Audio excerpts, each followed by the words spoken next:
Приветствую, дорогой зритель! В этом видео мы обустроим уютный лагерь. Впервые попробуем разжечь костер на Диа, приготовим прекраснейший ужин и просто классно проведем время. Приятного просмотра!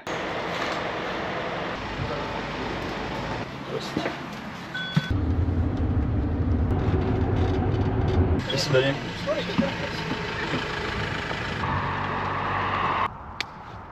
Ну что, ребята, теперь 5 километров пешком. Надеюсь, нас кто-нибудь подберет. Можно было бы попробовать пойти напрямую, через поля, леса, но, боюсь, там будут болота. И эта дорога окажется намного дольше. Впереди есть две собаки, маленькая и большая. Не знаю, как они на меня отреагируют. Не надо!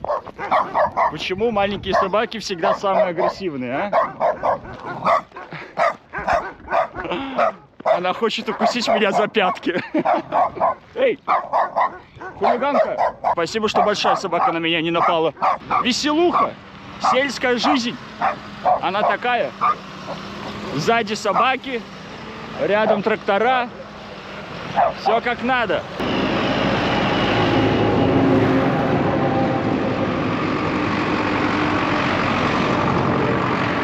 Фу, почти дошел. Как назло, ни одна машина не проехала в нужную сторону. Так, сейчас все свои вещи с красного рюкзака перекину на другой, на более крупный, более вместительный, потому что мне нужно добрать несколько дополнительных вещей, добрать воды, взять мешок. В красный это просто не влезет. Главная задача этого видео — это испробовать костер на Диа. Сразу предупреждаю, опыта у меня в этом нет. Только пару просмотренных видео. Так что из этого получится, посмотрим. Помните, кто смотрел с видео возле корней, когда я ночью возвращался в деревню, по какому сугробу я шел, как я пробирался. Это было очень сложно. Зато сейчас нету ни сугроба, ни снега толком. Здорово. Птички поют, тепло. Вот это класс.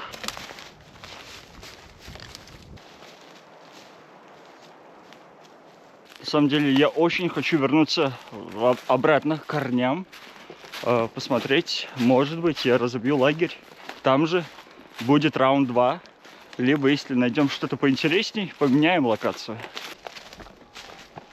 Узнаете? Ну, правда, кто смотрел предыдущее видео. Да, внутри стоит вода. Поэтому здесь разбивать лагерь мы с вами не будем. Но жерди, возможно, заберем. Я, ребята, нашел, наверное, место для укрытия. Вот эта вот поваленная ель, она идеально ложится, у нее хорошая высота. Она будет служить как опора для моего тента. Я обрублю сучки, накину тент и обустроюсь под этой елкой. Сейчас возникнет у многих вопрос: а подожди, она же может обвалиться. Но нет, она выглядит очень прочной. Здесь она ни в коем случае не упадет. Ее зажало между двумя деревьями. Тот конец уже лежит на земле. Ну и, понятное дело, я сейчас ее проверю на прочность. Сяду, попрыгаю. Но это идеальная локация.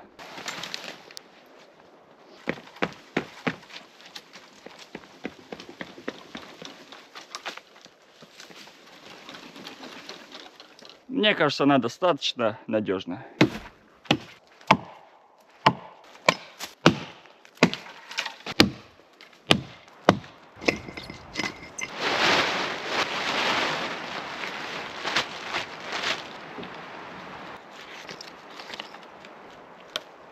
Достаточно большой отрезок у нас без какого-либо крепления.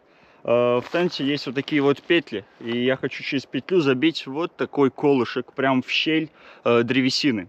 Ну, таким образом закрепим, попробуем. Вот такой клин получился. Сейчас его попробую вогнать в щель. Получилось даже лучше, чем я думал. Хотел немного убрать тут мусор, и смотрите, что обнаружил. Кость. Крупная. Что это? Вопрос спорный. Лосось, хотел сказать. Лось, корова, не знаю. Почему говорю корова? Потому что у нас тут есть недалеко череп коровы. Поэтому, в принципе, это возможно. Вот такой тент у меня получился. Навес точнее. Вот, сейчас наша задача будет сделать лежанку. Так что пойдем готовить жерди. Хочу сделать лежанку относительно высокой, ну хотя бы, чтобы от земли было бы сантиметров 20-15. Поэтому мне нужно 2 небольших чурбана. И мне кажется, я нашел идеальный материал для этого. Вот, как всегда, у нас повал, уже сухая елка, точнее ель. Сейчас отпилю 2 бревнышка, и можно будет уже продолжать дальше.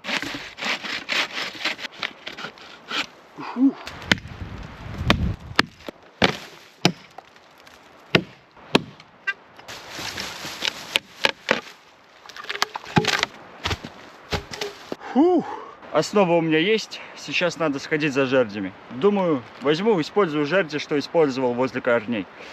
Сэкономим время.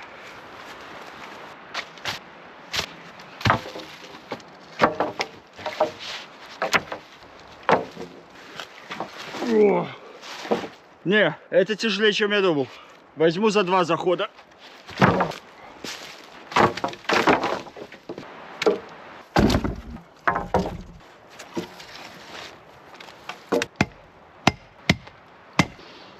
Вот получилась кровать. Идеально. У меня получилось создать вот эту вот в середине небольшую ямку. По бокам положил более толстые жерди, к центру более тонкие. Достаточно прочно, жестко. Сейчас пойду заготовлю лапник. Накидаю лапника. И на лапник у меня будет лежать матрас, пенка. Так что спать я буду сегодня как царь. Надеюсь.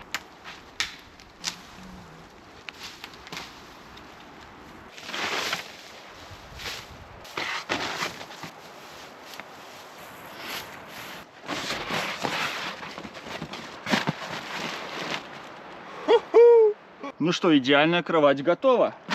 Остался у нас только что костер.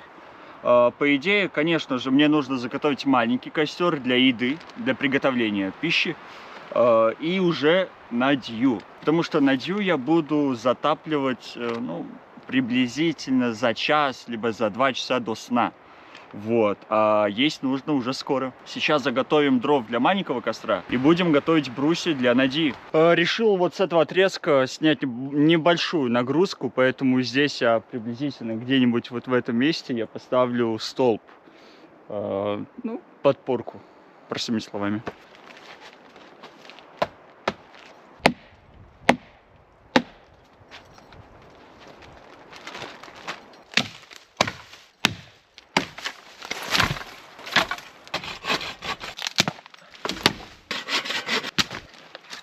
Этого хватит более чем.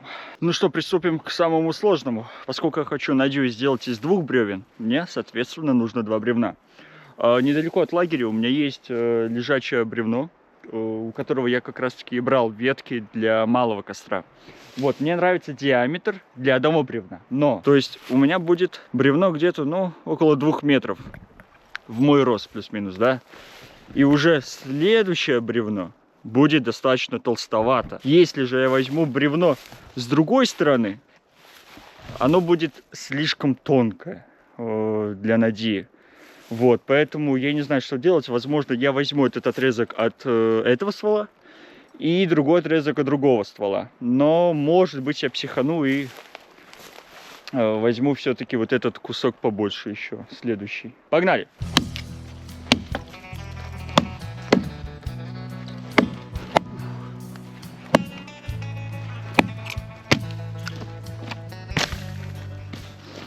Одна часть есть. Желательно вообще ствол брать стоячий для надьи, потому что стоячие столбы, они более сухие.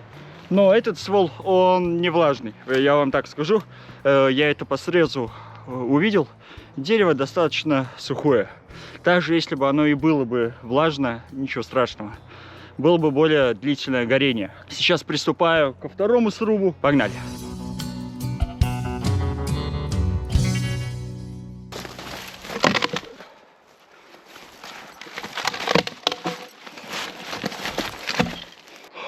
Я решил продолжать его колоть, рубить, в общем. Я думаю, что дополнительные 10 минут, 15 не так уж и сыграют. А толстая древесина всегда будет мне в пользу.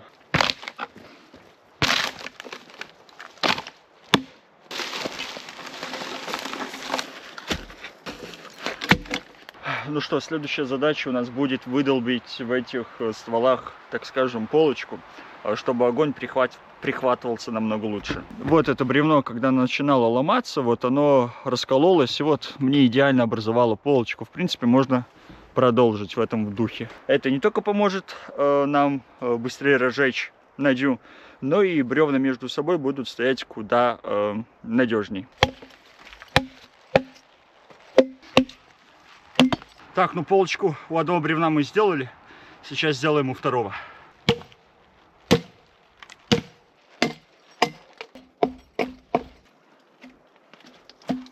Вот такая основа получилась. Зазор между бревнами приблизительно 3-4 пальца. Ну, топишь 3-4 сантиметра.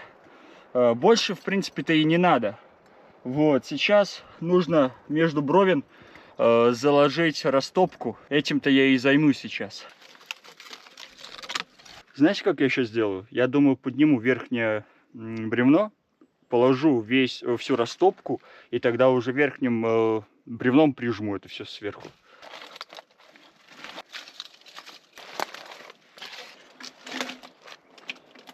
Фу, ну я молюсь, что у нас получится все без проблем. Если будут какие-то проблемы, ну чтобы они были бы на минут 15-20. Ну не всю ночь им заниматься. Сейчас я немного посижу, отдохну, дам камере зарядиться. И будем разжигать маленький костер для еды. Будем готовить есть. Какая же это крутая вещь, эти кубики для каминов. Как я раньше жил без них.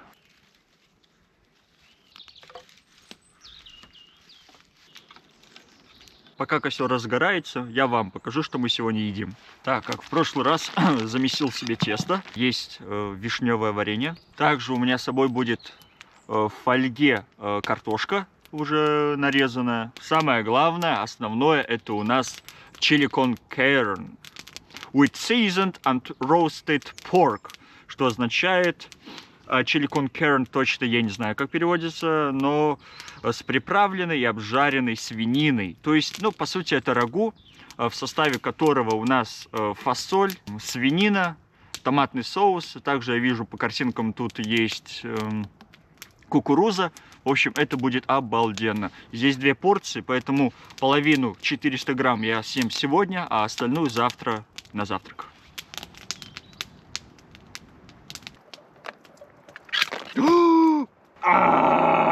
Это фейл. Но почему это произошло со мной и сегодня? Да, ребята, бывает.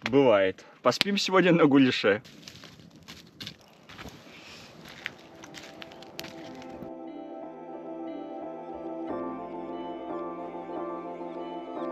Картошка у нас готовится уже 13 минут, точнее уже даже 14.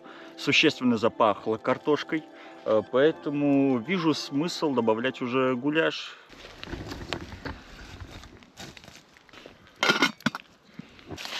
Вау! Идеально!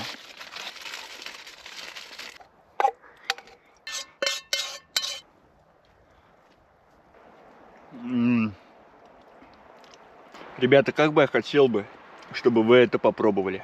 Идеально все. Картошка максимально идеально приготовлена. Мягенькая, с корочкой. Соус, вот этот гуляш, как я люблю. Он не острый, но он чуть-чуть горчит, перчит. Фасоль, кукуруза, это вообще то, что я люблю. Вау. Единственное, конечно, я тут не ощущаю свинины.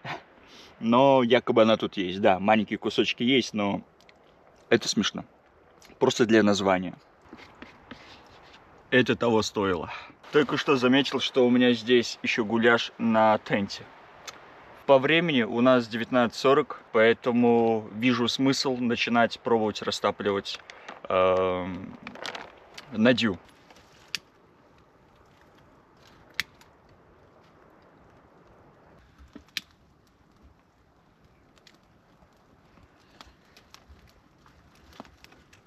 Итак, создал 3 очага. Точнее, ну да, 3. Вот. Не знаю, пока береста горит, тонкие ветки. Что дальше будет? Схватится ли верхнее бревно? Я не знаю. Будем ждать, смотреть.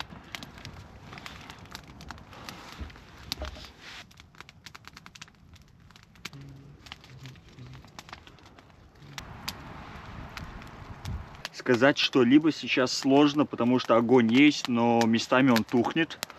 Поэтому я бегаю, добавляю сухие маленькие веточки. Так что, ребят, прошло приблизительно 10 минут с того, как я отключился. Я не знаю, у меня вроде получается по всему периметру держать огонь с помощью подкладки небольших тоненьких веток. Показываю результат пока что на данный момент. Вроде огонь идет. По центру у нас какая-то проблема есть. Работаю с этим. Но огонь вроде пока получается удерживать. Но из-за того, что у меня нет опыта в этом, я не понимаю, как он должен гореть на данном этапе. Понимаете? Как бы вроде кажется, что горит, а вроде бы и нет.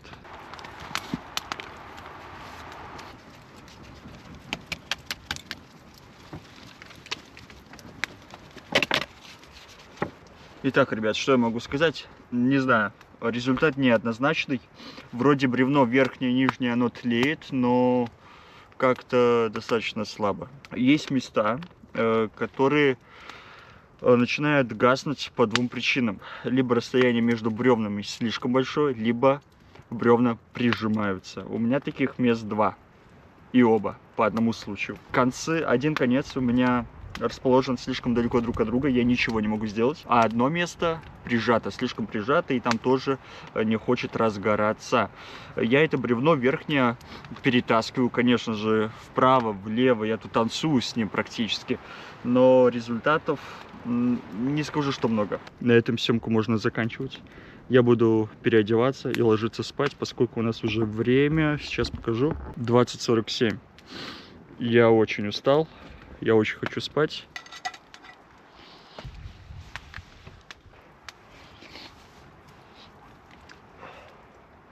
Ух, без майки сижу, жар очень хороший на самом деле. Приятно, приятно.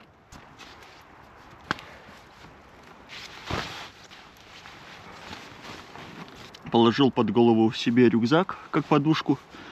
Надя пока греет, причем очень даже хорошо греет, я это ощущаю. Уже 9 часов, и я хочу спать. Так что, ребята, всем, кто ложится спать, спокойного сна.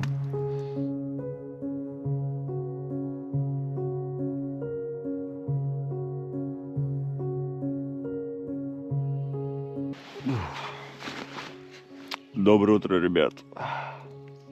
На часах у нас уже 6:21, поэтому нужно вставать, готовить завтрак и отправляться домой.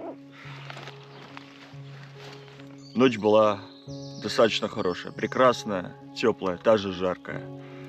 Я раздел жилетку, не надевал куртку, даже шапку. Было очень тепло, я тоже хотел снять подштанники, но уже не хотел вставать. И что меня больше, ребята, удивляет, это то, что Надя до сих пор у нас работает. Мы ее затопили вроде как около 8, сейчас 6. То есть вы понимаете, что 10 часов горения отличные. На ней сейчас можно еще приготовить завтрак. Из минусов это, наверное, задымление моего укрытия. Потому что частенько дым заходил вовнутрь. И был момент, что у меня даже, по-моему, голова болела от дыма. Поначалу мне казалось, что эксперимент не удастся. Потому что поначалу мне казалось, что Надя тухла. Но, как я понял, это ее стиль работы такой. Просто тлеть, но при этом давать хороший жар. Понравилось ли мне это? Очень. Сейчас закипячу воду для чая, сделаю хлеб, потом будет гуляш. И отправляемся домой. Посмотрите, немного перетянул верхнее бревно влево, и Надя начала гореть снова жарким и мощным огнем.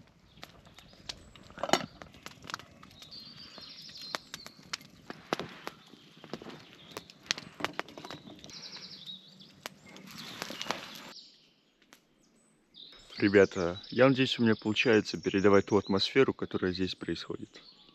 Надеюсь, вы слышите пение птиц, вы видите вот этот мягкий рассвет.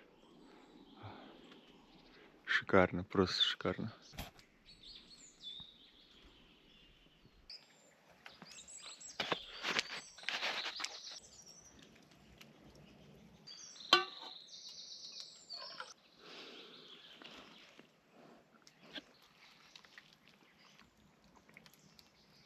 это было прекрасно. Второй хлеб оставлю для гуляша, который мы сейчас и пойдем готовить. Как всегда, это было прекрасно. Ну что, будем собираться?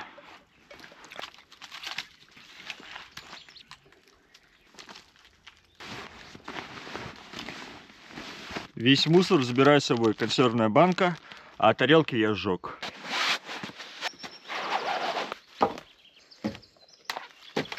Думаю, могут пригодиться. Ну что, ребята, я собрался. Дрова уже почти потухли. Жерди положил вертикально, может быть, нам пригодятся, поэтому пускай они остаются более сухими. Мусора, понятное дело, я не оставил нигде, ни в коем случае. Все забрал с собой. Так что все, спасибо, лесок. А мы отправляемся домой. Кстати, хотел сказать всем спасибо, кто порекомендовал мне фильм «Дерсу Усала». Правда, интересный фильм, да, меня удивило, что там был момент с тростником. Честно, я не смотрел до видео с тростником этот фильм. Концовка печальная, но это жизнь. Сколько волка не корми, все равно в лес смотрит. Дерсу Усала был из таких.